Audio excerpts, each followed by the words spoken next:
Saudaraku sekalian, saya percaya ini akan menjadi satu hal yang sangat menarik di dalam kehidupan kita. Kenapa saya berkata demikian? Karena ketika kita bisa ada di hadapan Tuhan itu adalah sebuah kasih setia Tuhan yang sangat luar biasa. Saudaraku sekalian, minggu lalu saya berbicara tentang iman adalah unsur keberhasilan di dalam kehidupan kita. Dan hari ini saya mengajak saudara untuk melihat bersama ya tentang perjalanan hidup ya. Jadi tema saya pagi ini adalah perjalanan hidup. Nah, saudaraku sekalian,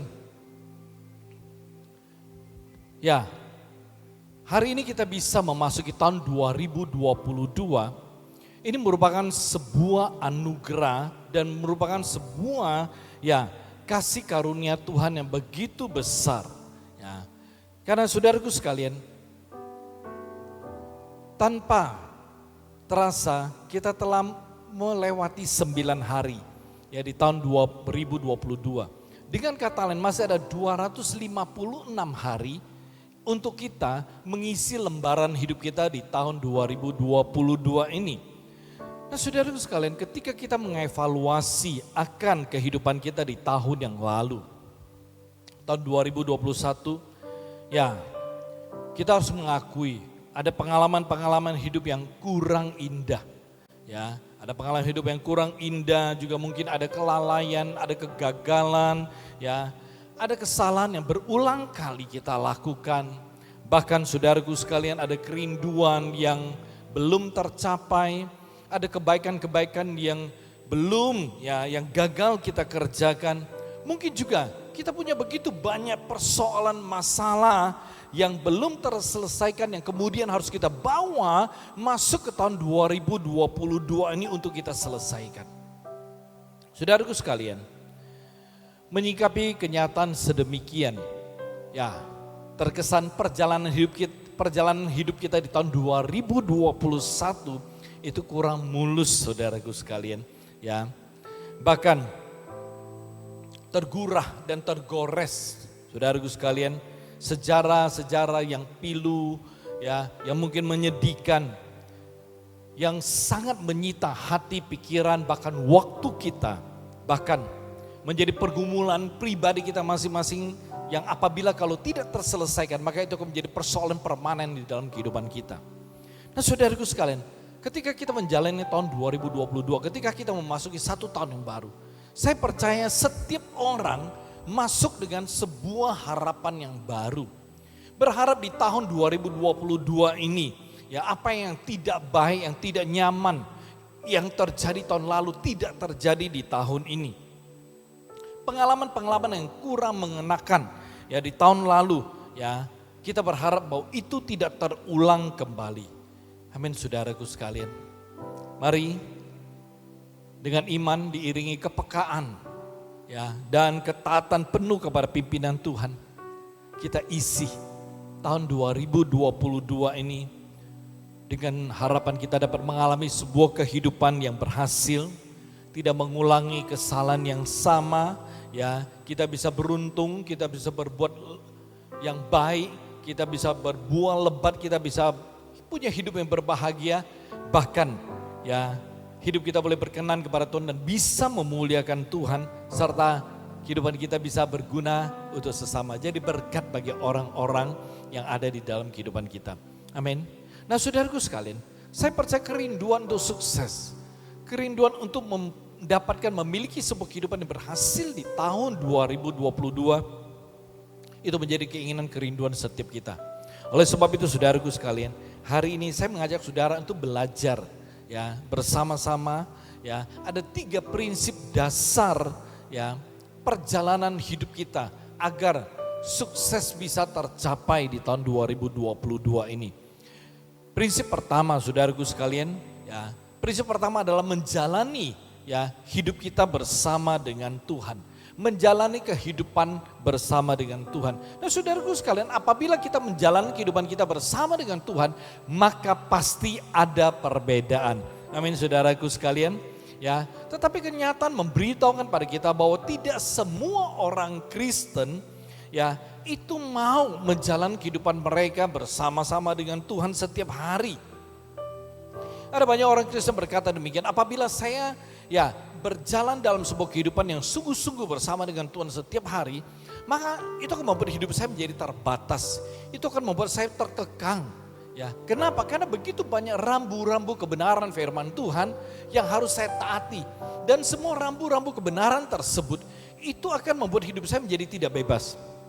Saudaraku sekalian,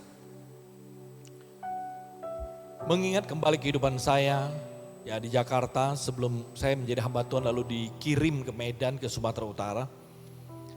Ketika saya bertobat, saya pernah mengajak beberapa teman-teman saya, teman-teman baik. Saya berkata, yuk ke gereja yuk bareng saya. Mereka berkata, aduh Nick, ke gereja kalau jadi orang Kristen, aduh sorry deh. Kalau hari ini saya menjadi orang Kristen, maka banyak yang saya tidak bisa lakukan, hidup saya jadi tidak bebas. Lalu saya berkata, kenapa? Bedanya apa? Oh beda dong katanya. Kalau saya menjadi orang Kristen, gue ikut dulu ke gereja, maka gue kagak bisa ke nightclub, kagak bisa ke diskotik, gak bisa ini, gak bisa itu. Hidup saya terbatas nih. Oh saya kaget dan saya berkata, enggak, justru hidup lu akan bebas, terbebas dari semua. Enggak. Dan banyak teman-teman saya ketika saya bertobat, mereka tidak satupun yang bertobat. Tapi saya bersyukur. Ketika saya bertobat, saya mengerti kebenaran, maka Tuhan menaruh beban di dalam hati saya untuk mendoakan teman-teman baik saya. Dan ketika saya benar-benar menjadi hamba Tuhan, saudaraku sekalian, saya terus mendoakan mereka. Dan ketika saya di Medan, saya mendengar beberapa kabar baik. Satu persatu teman saya, mereka ke gereja, mereka percaya Tuhan. Saudaraku sekalian, ada yang sudah mungkin pulang ke Jawa, ada yang pulang kemana-mana, ada yang masih stay di Jakarta. Saudaraku sekalian, beberapa daripada mereka itu kemudian bertobat. Bahkan di dalam masa pandemi ada satu teman baik, seperti keluarga sendiri di mana waktu rumahnya seperti rumah saya, orang tuanya seperti orang tua saya, sudah kenal baik. Saya tidur, makan, cuci baju semua di sana. Tahun kemarin papa, mamanya, kokonya, tiga-tiganya meninggal karena COVID. Kita teleponan dan dia menangis. Saya bilang sorry banget, gue kagak bisa pergi. Kenapa? Mereka itu seperti keluarga, tapi karena masa pandemi saya gak bisa ke sana. Dan dia berkata gak apa-apa nih, saya bersyukur sekarang saya telah melayani Tuhan. Saya sedikit kaget. Satu teman baik yang sempat hilang beberapa tahun, dan kabar terakhir saya dapat dia itu masuk pusat rehabilitasi karena masalah narkoba. Tetapi ketika dia berkata saya telah menjadi hamba, maksudnya melayani, saya bersyukur. Bahkan dia berkata saya telah ikut sekolah Alkitab di gereja saya semakin bersyukur. Saudaraku sekalian, mereka yang berkata bahwa kalau menjadi orang Kristen menjalani hidup bersama dengan Tuhan, hidup akan jadi tidak bebas. Dan itu menjadi sebuah kenyataan. Bahkan di dalam kehidupan banyak orang Kristen juga demikian. Ketika saya mulai melayani, saya mencoba mengajak beberapa teman-teman yang satu gereja untuk ikut dalam pelayanan. Saya berkata, ayo pakai potensimu dong, kita melayani Tuhan. Enggak ada nih, belum dulu. Sorry deh, kalau melayani nanti nggak boleh ini, nggak boleh itu dan lain sebagainya. Banyak orang tidak berani menjalani sebuah kehidupan bersama Tuhan yang sungguh-sungguh karena mereka takut terkekang, takut tidak bebas oleh karena rambu-rambu kebenaran firman Tuhan yang mereka mesti taati. Tapi saudaraku sekalian, bagi mereka dengan kerohanian yang sehat, orang percaya yang bijak, yang hidupnya benar, menjalani kehidupan bersama dengan Tuhan, itu merupakan sebuah keperluan, sebuah kebutuhan, dan sebuah kepentingan yang sangat amat mutlak. Jadi dengan kata lain, hari ini kalau engkau adalah orang yang sungguh-sungguh menjalani hidupmu bersama dengan Tuhan, maka kebutuhanmu akan Tuhan yang hadir dalam kehidupanmu itu adalah sebuah kebutuhan yang tinggi, sebuah kebutuhan yang hakiki. Amin, saudaraku sekalian. Kita mesti menjadikan ya kebutuhan kita akan Tuhan itu sebagai sebuah kebutuhan yang sangat utama di dalam kehidupan kita. Saudaraku sekalian, di dalam perjalanan hidup dan pengalaman, saya menemukan dan melihat bahwa mereka yang berjalan dan menjalani kehidupan mereka bersama dengan Tuhan, dengan mereka yang tidak menjalani kehidupan mereka bersama dengan Tuhan, ada perbedaan yang begitu kontras. Ada perbedaan yang sangat besar dari kehidupan orang yang berjalan bersama dengan Tuhan dan yang tidak. Kita baca satu firman Tuhan, Keluaran 8, 20-24. Kitab Keluaran pasal ke-8, 20-24, Anda boleh catat atau Anda boleh lihat di screen.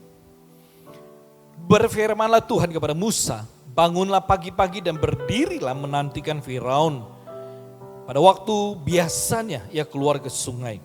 Dan katakanlah kepadanya, beginilah firman Tuhan, biarkanlah umatku pergi, supaya mereka beribadah kepadaku. Sebab jika engkau tidak membiarkan umatku itu pergi, maka aku akan melepaskan pikat terhadap engkau, terhadap pegawai-pegawaimu, rakyatmu dan rumah-rumahmu, sehingga rumah-rumah orang Mesir, bahkan tanah di mana mereka berdiri akan penuh dengan pikat. Tetapi hari itu aku akan mengecualikan tanah Gosen di mana umatku tinggal, sehingga di sana tidak ada terdapat pikat, supaya engkau mengetahui bahwa aku Tuhan ada di negeri ini. Ayat ke-23 garis bawahi, ini ayat kunci kita. Sebab aku akan mengadakan perbedaan antara umatku dengan bangsamu. Besok tanda mujizat ini akan terjadi. Tuhan berbuat demikian, maka datanglah banyak-banyak pikat ke dalam istana Firaun dan ke dalam rumah pegawai-pegawainya dan ke seluruh tanah Mesir. Negeri itu menderita karena pikat itu. Saudaraku sekalian, saat Anda menjalani kehidupan Anda bersama dengan Tuhan, dengan sungguh-sungguh melibatkan Tuhan di dalam berbagai area kehidupan saudara, maka saudara akan menemukan, saudara akan mulai melihat ada pertolongan daripada Tuhan, ada pembelaan dan berkat Tuhan yang hadir di dalam kehidupan saudara. Ada banyak perbedaan yang bisa ditemukan dan dirasakan oleh kita yang menjalani kehidupan kita bersama dengan Tuhan dengan mereka yang tidak menjalani kehidupan mereka bersama-sama dengan Tuhan. Nah, saudaraku sekalian, ini menarik sekali. Ya. Salah satu perbedaan yang nyata adalah bahwa hadirnya mujizat Tuhan yang menyertai mereka yang berjalan bersama dengan Tuhan. Ayat 23 berkata seperti ini, sebab aku akan mengadakan perbedaan antara umatku dengan bangsamu. Besok tanda mujizat ini akan terjadi. Saudaraku sekalian, ini merupakan sebuah kenyataan. Ya, akan ada sebuah perbedaan. Perbedaan itu bukan ya kita lakukan sendiri, kita adakan sendiri, tapi Tuhan sendiri yang mengadakan perbedaan tersebut. Tuhan sendiri yang melakukan perbedaan tersebut. Tuhan sendiri yang jelas membedakan antara orang yang berjalan bersama dengan Dia dan orang yang tidak berjalan bersama dengan Dia. Jadi saudara sekalian, perbedaan-perbedaan yang kelihatan, perbedaan-perbedaan muncul itu bukan karena dibuat oleh orang-orang Kristen atau oleh kita sendiri, tapi perbedaan tersebut adalah dilakukan oleh Allah. Artinya apa? Artinya Tuhan sendiri yang akan memilah-milahkan, Tuhan sendiri akan membedakan, Tuhan sendiri akan mengelompokkan orang-orang yang berjalan bersama dengan Dia dan orang yang tidak berjalan bersama dengan Dia. Dan saudaraku sekalian, kita perlu mengerti kenyataan ini. Artinya apa? Artinya orang-orang yang berjalan bersama dengan Tuhan adalah orang-orang yang akan disertai oleh mujizat-mujizat. Orang yang berjalan bersama-sama dengan Tuhan adalah orang-orang yang ada di tangan Tuhan. Artinya Tuhan akan memimpin mereka, Tuhan akan menuntun mereka, Tuhan sendiri akan menjaga mereka. Nah, ini menjadi satu hal yang penting sekali yang harus kita mengerti. Jadi saudaraku sekalian, ketika kita menjalani kehidupan kita bersama dengan Tuhan, bukan saja orang-orang melihat, tapi kita sendiri bisa merasakan bahwa adalah berbeda. ketika aku berjalan bersama dengan Tuhan dibandingkan dengan mereka yang tidak berjalan bersama dengan Tuhan. Nah saudaraku sekalian, kita akan menemukan ketika kita punya hidup, ketika kita menghidupi kehidupan kita dan kita menjalani kehidupan kita dengan sungguh-sungguh setiap hari bersama-sama dengan Tuhan, maka kita akan menemukan mujizat lepas mujizat. Satu persatu mujizat itu datang di dalam kehidupan kita. Amin saudaraku sekalian. Oleh sebab itu saya mau katakan di sini menarik sekali. Mujizat itu akan menjadi bukti Tuhan hadir di dalam orang-orang yang sungguh-sungguh berjalan bersama dengan Dia. Amin saudaraku sekalian. Nah kita melihat bahwa orang yang menjalani kehidupannya bersama dengan Tuhan itu tidak pernah akan ditinggalkan oleh Tuhan. Itu tidak pernah akan dibiarkan oleh Tuhan. Artinya apa? Artinya saudaraku sekalian, orang tersebut akan selalu bisa melihat dan merasakan kehadiran Tuhan di dalam kehidupan mereka. Kita buka Yosua pasal pertama ayat yang ke-5. Kitab Yosua pasal yang pertama ayat ke-5. Firman Tuhan berkata seperti ini. Seorang pun tidak akan dapat bertahan menghadapi engkau seumur hidupmu. Seperti aku menyertai Musa, demikianlah aku akan menyertai engkau. Aku tidak akan membiarkan engkau dan tidak akan meninggalkan engkau.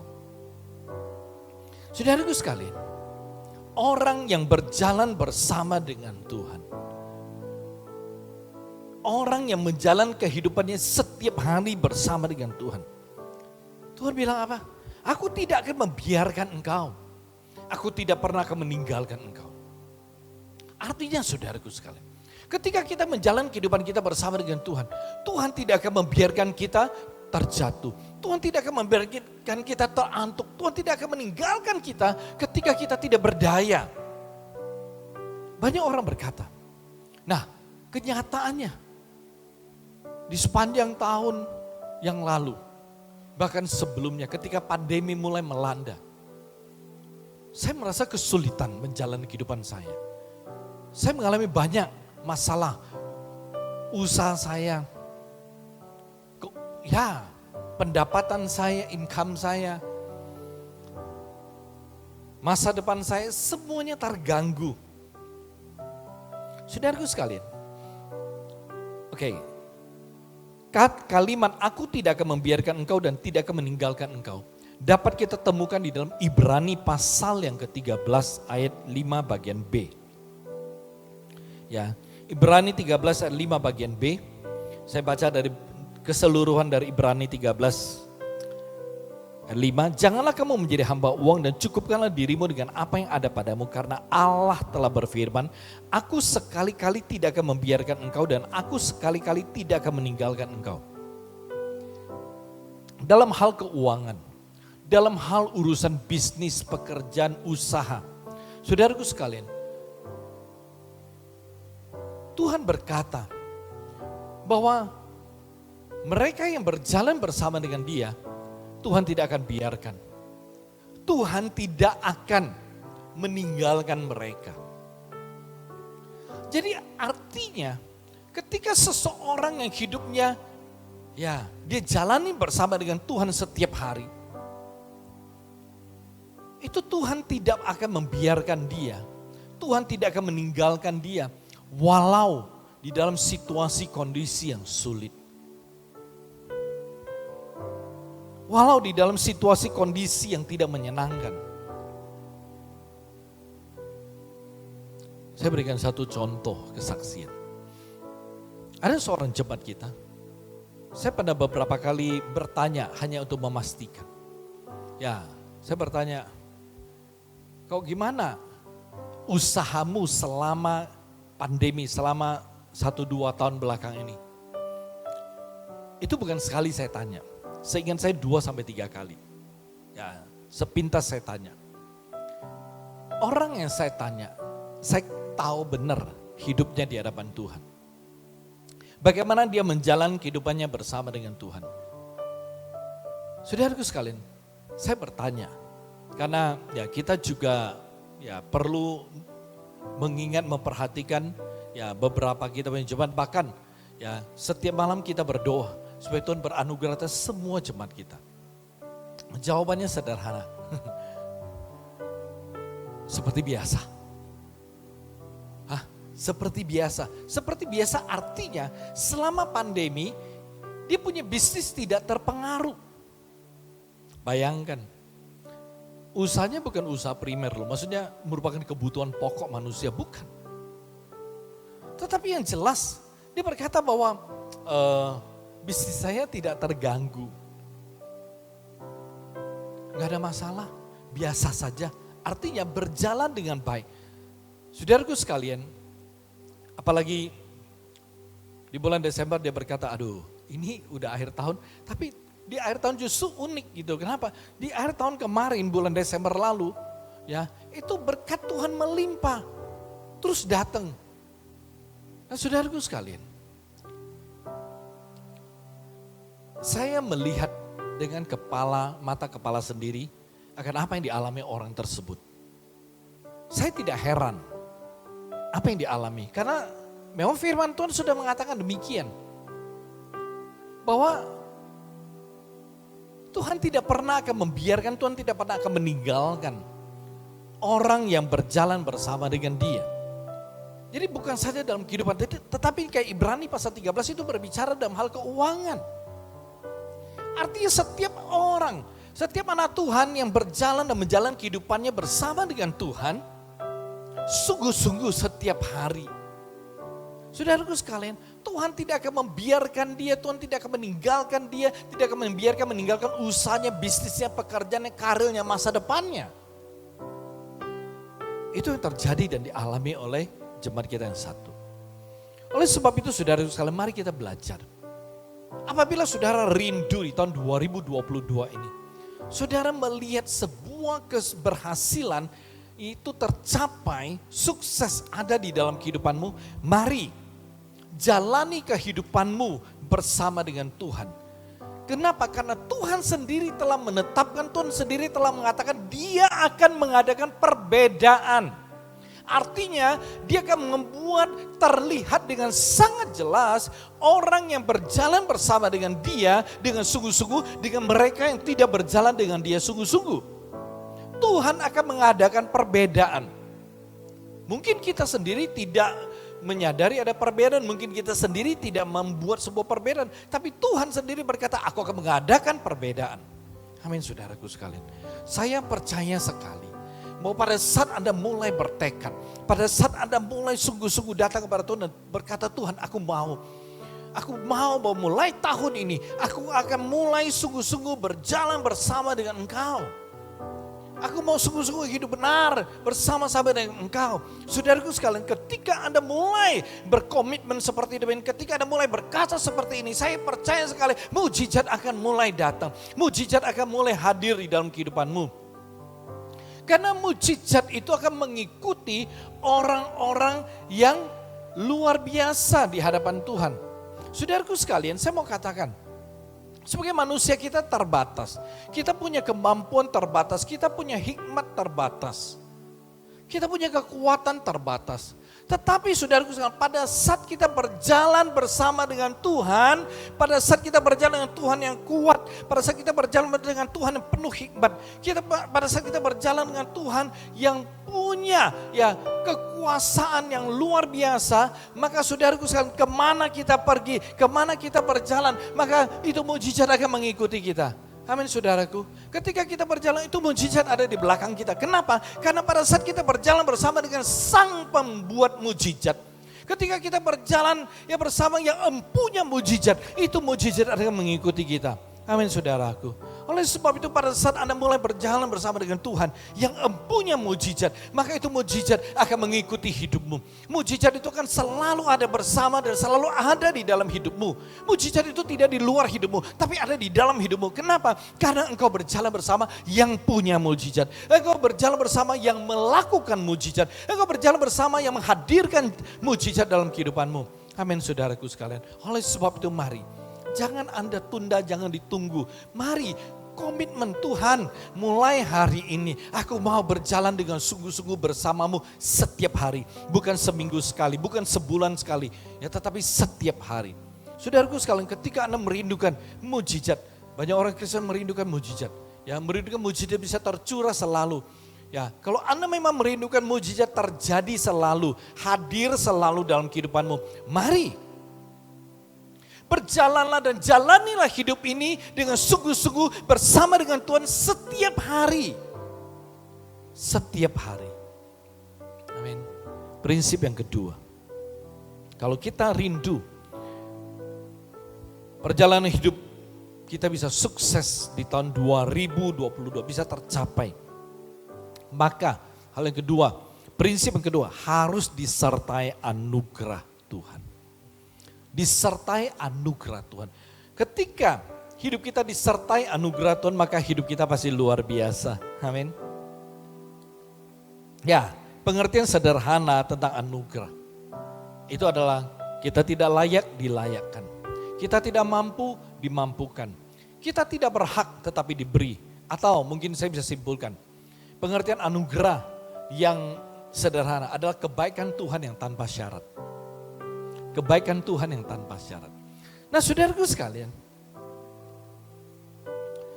di tengah pandemi, level PPKM 1 telah naik menjadi 2. Ya, oleh sebab itu kita masih di tengah-tengah masa pandemi.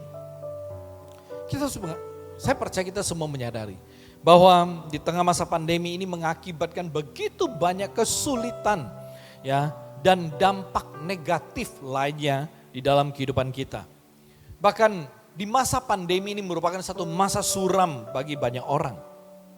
Ada banyak orang yang cita-citanya tertunda, prestasi tidak ada, keuntungan itu berkurang bahkan sama sekali ya tidak untung, bahkan ada yang merugi. Ya, ada yang usahanya gagal, ada keuangannya itu tertekan, ada yang target tidak tercapai dan lain sebagainya. Itu yang ada dan nyata di dalam hidup banyak orang. Ya. Namun, saudaraku sekalian, kenyataan mengatakan bahwa Tuhan tetap beranugerah kepada orang-orang tertentu ya di masa sulit seperti ini. Bahkan Tuhan menjadikan orang-orang tertentu itu adalah Ishak-Ishak di masa modern ini. Ya. Saudaraku sekalian, Ishak-Ishak pada masa sekarang, Ishak-Ishak modern. Mereka itu adalah orang-orang percaya yang senantiasa berjalan bersama dengan Tuhan. Mereka adalah orang yang peka dengan suara Tuhan, ya, dan mentaati suara Tuhan itu dengan sungguh-sungguh, ya. Kemudian melakukan kehendak dan perintah Tuhan dengan tidak meragukan kebaikan Tuhan sedikit pun. Saudaraku sekalian, melalui anugerah yang tercurah. Anugerah Tuhan yang dicurahkan bagi mereka. Apa yang dialami oleh Ishak di dalam kitab Kejadian pasal ke-26 ayat 1 sampai 13 itu bisa terulang kembali. Mujizat dari Tuhan itu akan terjadi, bisa terjadi. Dan bahkan mereka bisa mengalami penuaian secara luar biasa di musim kering, krisis, bahkan kritis. Saudaraku sekalian, mari kita perhatikan di ayat ke-12 dan 13 dari pasal ke-26 kitab Kejadian. Maka menaburlah Ishak di tanah itu, dan dalam tahun itu juga ia mendapat hasil 100 kali lipat. Sebab ia diberkati Tuhan. Dan orang itu menjadi kaya, bahkan kian lama kian kaya, sehingga ia menjadi sangat kaya. Saudaraku sekalian, kita menemukan satu kenyataan. Kalau kita melihat di dalam kitab Kejadian pasal 26 ayat pertama, dikatakan apa? Kelaparan melanda negeri itu. Ya. Tempat di mana Ishak hidup dilanda kekeringan, dilanda kelaparan. Semuanya gagal, tidak ada panen yang berhasil. Orang-orang mulai mencari tempat baru, orang-orang mulai pergi ke tempat di mana makanan tersedia. Termasuk dengan Ishak yang punya rencana ke Mesir. Tetapi Tuhan datang kepada Ishak dan berkata, jangan ke Mesir. Ya, saudaraku sekalian, karena Ishak berjalan bersama dengan Tuhan, dia peka, dia taat apa kata Tuhan. Di mana Tuhan suruh dia tinggal, hidup dia tinggal di sana. Lalu Apa yang terjadi? Anugerah Tuhan beserta ya, karena Ishak orang yang berjalan bersama dengan Tuhan. Saudaraku sekalian, Alkitab yang kita baca mengatakan yang sangat jelas. Bayangkan di tengah-tengah kelaparan musim yang susah, Ishak menabur dan dia menuai 100 kali lipat. Saudaraku sekalian, bayangkan Tuhan sanggup memberkati Ishak 100 kali lipat. Pelipat gandaan bukan hal baru yang Tuhan kerjakan. Banyak sekali bagian firman Tuhan mengatakan bahwa Tuhan bisa memberkati kita 30 kali lipat, 60 kali lipat, 100 kali lipat. Saudaraku sekalian, di sini Alkitab mengatakan Tuhan memberkati Ishak 100 kali lipat. Oleh sebab itu saya percaya Tuhan bisa melakukan mujizat yang luar biasa. Oleh karena anugerah Tuhan yang begitu besar, Ishak menabur dan dia menuai 100 kali lipat. Anugerah Tuhan akan membuat hidup kita menjadi luar biasa.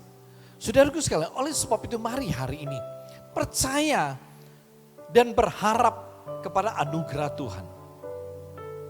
Dan sadari bahwa anugerah Tuhan itu diberikan, anugerah Tuhan itu dicurahkan atas orang-orang yang hidupnya ya dia lakukan dijalani bersama dengan Tuhan. Seperti yang telah saya katakan. Ketika kita berjalan bersama yang empunya punya anugerah, maka hidup kita akan dipenuhi dengan anugerah. Dan ketika hidup kita dipenuhi dengan anugerah, maka kita bisa melihat ada kuasa Tuhan di dalam hidup kita. Ada mujizat Tuhan di dalam kehidupan kita. Ada berkat Tuhan di dalam kehidupan kita. Amin. Di dalam Kejadian pasal 39 dan seterusnya. Itu kisah tentang Yusuf. Saudaraku sekalian, saya percaya ya Yusuf itu bukan pribadi yang baru, kita sudah sering dengar namanya. Ya, kita melihat sejarah hidup Yusuf, saudaraku, ya. Walaupun dia mengalami masa sukar dan dia sangat menderita di berbagai segi kehidupannya, ya. Tapi karena dia disertai oleh Tuhan, Alkitab dengan jelas menggambarkan dan mengatakan bahwa apa saja yang diperbuat oleh Yusuf itu berhasil. Kenapa? Karena anugerah Tuhan menyertai dia. Apa saja yang dibuatnya berhasil. Bahkan dia mengakhiri ya puncak hidupnya itu sebagai Perdana Menteri di Mesir. Nah, saudaraku sekalian, saya telah mengatakan di atas definisi tentang anugerah yang sederhana. Yaitu ketika kita tidak layak, kita dilayakkan. Kita tidak mampu, kita dimampukan. Kita tidak berhak tapi tetap diberi. Dan anugerah itu adalah kebaikan Tuhan yang tanpa syarat. Yusuf, oleh karena anugerah, semua yang diperbuatnya berhasil. Saudaraku sekalian, saya percaya bahwa kalimat ini, semua yang diperbuatnya berhasil, itu bisa menjadi satu rema yang sangat penting bagi kita. Amin. Kita semua menginginkan apa saja yang kita perbuat berhasil, apalagi Anda seorang pelaku bisnis. Kita berharap semua ya lini bisnis yang kita invest, kita berharap berhasil. Kita berharap itu menghasilkan bagi kita. Oleh sebab itu, apa saja yang diperbuat, saya percaya itu akan menjadi sebuah kalimat yang penuh pengharapan dan dambaan bagi setiap kita. Tetapi saudaraku sekalian, tanpa anugerah Tuhan, maka semua yang kita perbuat itu sulit sekali berhasil. Tetapi apabila ada anugerah Tuhan, semuanya akan mudah sekali berhasil. Saudaraku sekalian, tahun kemarin ada satu jemaat berkata pada saya demikian. Waduh, ini tahun harus butuh banyak doa. Kenapa? Mereka punya piutang itu banyak sekali dan tidak tertagih. Bagi Anda seorang pelaku bisnis, Anda punya perusahaan, kita semua tahu. Ya. Apalagi dengan background saya, disiplin ilmu saya di ekonomi, ya. Kita tahu bahwa piutang yang tidak tertagih, utang yang tidak tertagih, itu akan menyulitkan ya perputaran keuangan kita, perputaran kita punya ya maksudnya kita punya perusahaan. Kenapa? Karena kita ya membutuhkan dana-dana segar untuk membeli bahan baku dan lain sebagainya. Saudaraku sekalian, Jemaat berkata bahwa mereka punya piutang banyak sekali yang tidak tertagih dan angkanya itu besar-besar. Ya kita tahu bahwa kebutuhannya tetap ada. Dan saudaraku sekalian, saya berkata, waduh, mesti banyak doa dan saya berdoa kepada Tuhan minta kasih karunia Tuhan. Ya gimana lah Tuhan tolong karena kita juga tidak ngerti, hanya Tuhan yang sanggup. Saudaraku sekalian, bahkan saya berkata kepada semua, waduh, mesti banyak berdoa. Dianya mesti banyak berdoa, kita mesti ya bantu doakan. Kenapa? Karena ya kalau piutang tidak tertagih maka perusahaannya bisa agak sulit ya. Tetapi saudaraku sekalian, hal yang indah adalah saya bersyukur. Ya. Di Desember akhir ini ternyata ada berkat Tuhan yang luar biasa untuk mereka. Ya. Sehingga mereka bisa mendapatkan ya berkat yang sangat besar ya dan sangat indah bagi mereka. Di sini saya melihat apa yang dialami oleh jemaat tersebut itu karena anugerah Tuhan. Itu karena anugerah, ada anugerah Tuhan di dalam kehidupannya. Sehingga yang ya secara manusia saya mengira wah utang yang tidak tertagih yang begitu banyak, yang begitu besar. Aduh gimana ya? Saya pernah berpikir wah tahun depan, tahun 2022 bagaimana mereka mulai menjalani ya kehidupan mereka, perusahaan mereka, usaha mereka. Dan saya pernah tanya kapan ya piutang lu bisa lunas? Nggak tahu. Udah coba ditagih tapi gimana? Semua alasan situasi, semua alasan pandemi. Nah saudaraku sekalian, saya melihat apa yang dialami, apa yang diterima di bulan Desember ini oleh jemaat tersebut. Itu karena anugerah Tuhan yang luar biasa. Amin. Prinsip yang ketiga, kalau kita mau berhasil, ya, mau sukses di tahun 2022.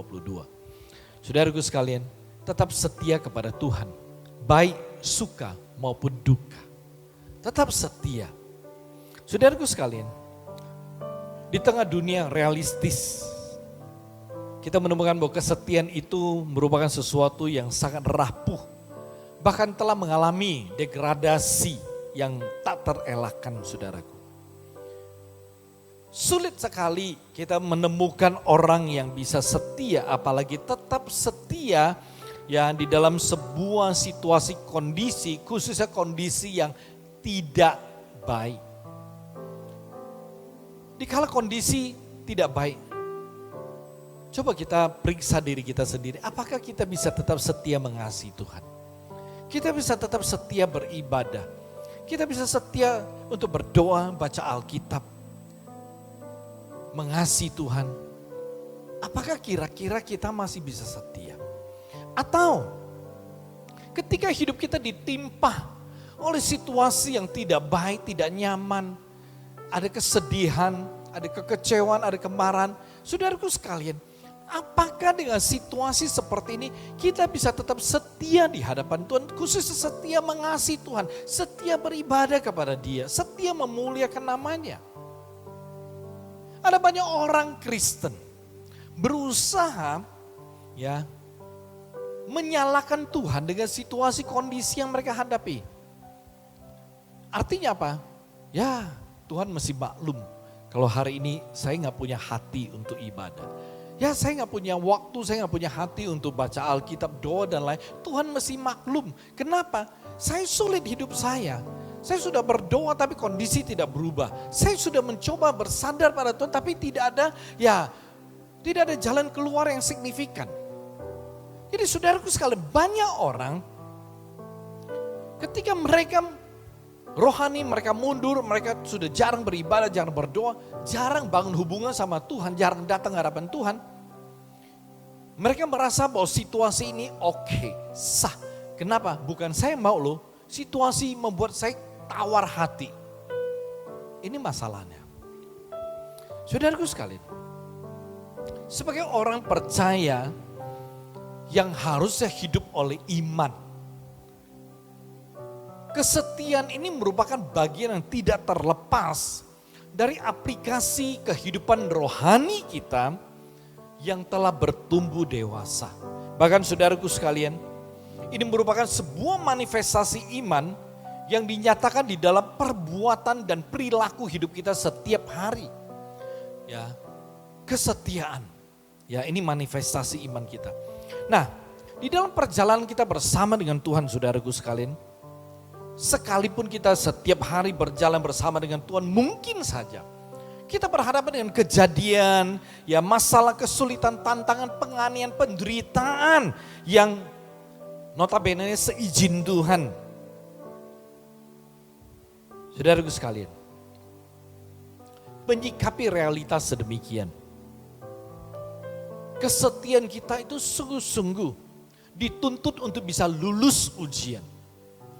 Kesetiaan kita dituntut untuk teruji dan terbukti di hadapan Tuhan.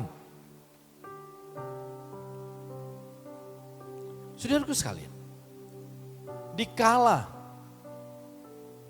itu firman muncul di dalam kehidupan kita. Ketika kita sulit, ketika kita punya kehidupan sulit, kita punya pengalaman sulit, keadaan kita sulit. Tiba-tiba itu firman muncul di dalam kehidupan kita. Bahwa semua Tuhan izinkan terjadi, itu akan membawa kebaikan. Nah saudaraku sekalian, kira-kira bagaimana kita menyikapinya? Apakah kita benar-benar, oh ya, kita sadar, kita berubah, kita bertobat. Lalu kita mulai percaya Tuhan kembali. Apakah demikian? Ada banyak orang Kristen yang justru semakin jauh dari Tuhan. Ketika mereka merasa, kenapa Tuhan mengizinkan hal ini terjadi di dalam kehidupan saya? Banyak orang Kristen kemudian jatuh semakin dalam. Ketika mereka mendapati, kenapa Tuhan membiarkan saya? Saudaraku sekalian, perhatikan. Kisah Rasul 11:23. Kisah Rasul 11:23 firman Tuhan berkata seperti ini. Setelah Barnabas datang dan melihat kasih karunia Allah, bersukacitalah ia. Ia menasihati mereka supaya mereka semua tetap setia kepada Tuhan. Saudaraku sekalian, nasihat setia itu mungkin kita sering dengar. Mungkin kita tetap dengar dari ibadah-ibadah secara online, persekutuan-persekutuan fellowship secara online, kita tetap dengar. Tapi saudaraku sekalian,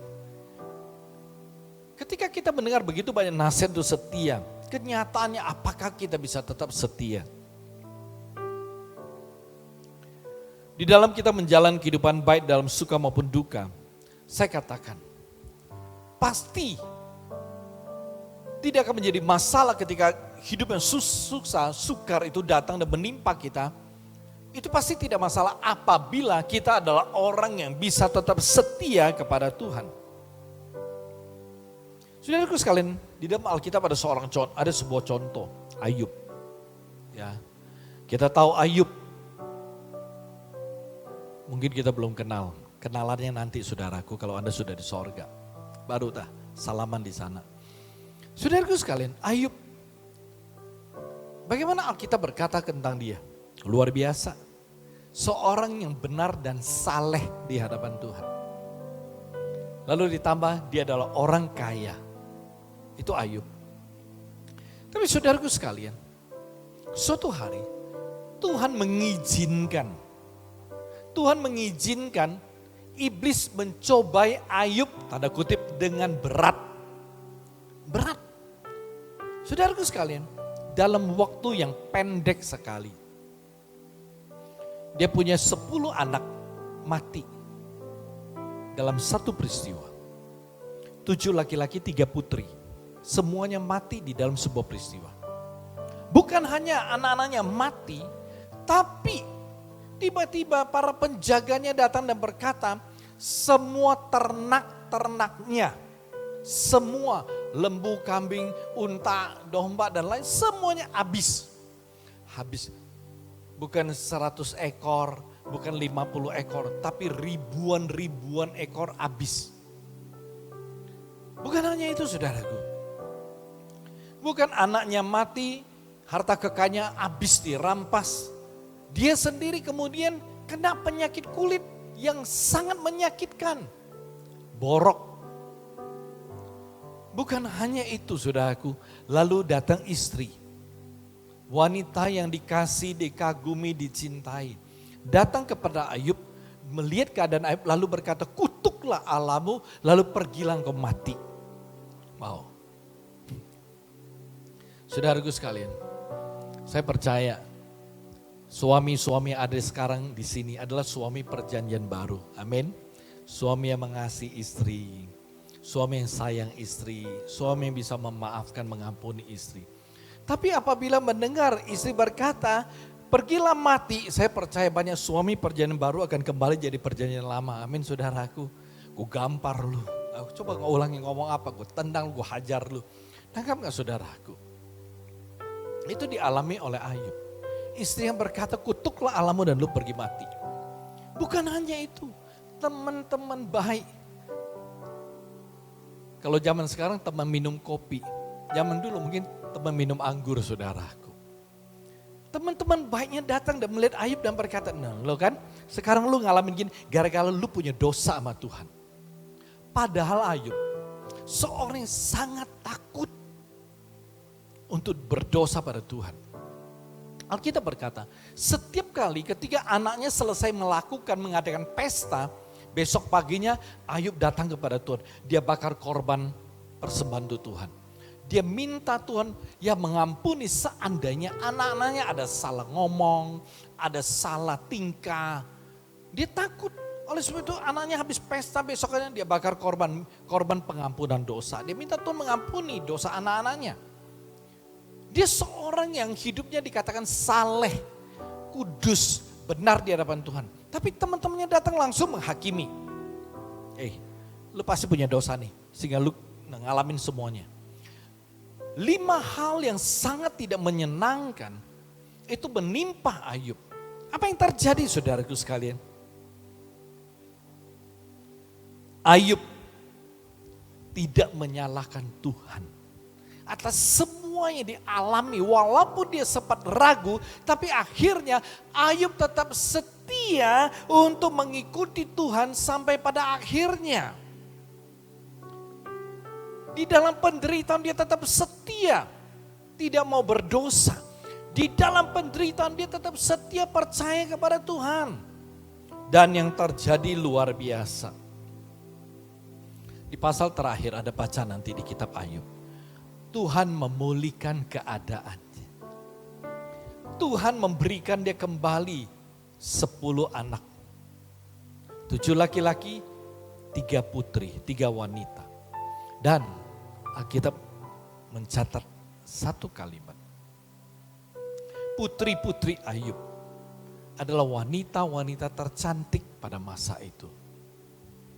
Saudaraku sekalian, itu luar biasa. Bahkan kekayaannya itu 2 kali lipat Tuhan kembalikan. Kambing domba mungkin 7.000 jadi 14.000, 2 kali lipat. Itu yang terjadi.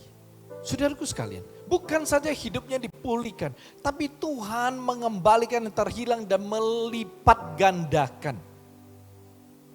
Di dalam fellowship online Zoom, ada beberapa kali saya berdoa dengan apa yang Tuhan taruh di hati. Saya pernah berdoa, Tuhan kembalikan apa yang terhilang dari umatmu. Kenapa saya berdoa demikian, memberkati, melepaskan berkat ketika kita mengadakan Zoom online. Karena saat itu Tuhan taruh di hati saya hal seperti ini.